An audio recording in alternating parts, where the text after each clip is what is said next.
Scenă, o sală de bal decorată pentru Halloween. Mumia încearcă să danseze, dar bandajele îi se tot desfac. Narator.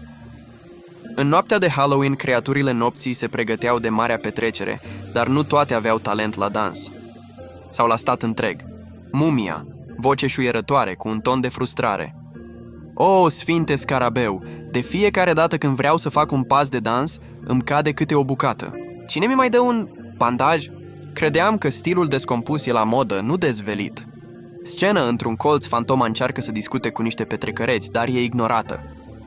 Fantoma, voce eterică, oftând. Încerc să mă fac remarcată, dar toată lumea mă traversează. E greu să fii sufletul petrecerii când ești transparent. Poate ar trebui să port un clopoțel? Scenă, monstrul lui Frankenstein stă lângă masa cu gustări, dar pare confuz.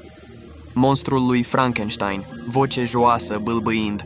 Gustări. Bune? Nu înțeleg, ar trebui să mănânc tot? Sau să le ofer mâinile mele mari? Fac totul să pară fragil.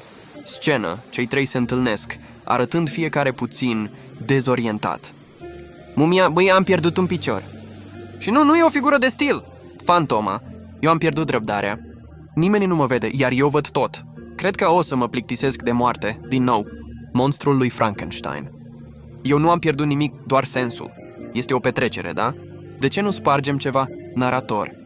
Realizând că perfecțiunea e plictisitoare, au decis să îmbrățișeze haosul. Toate personajele, cu un râs ciudat în cor. La dracu cu normele. Suntem monștri. Scenă. Mumia începe să se rotească, bandajele zburând în toate părțile.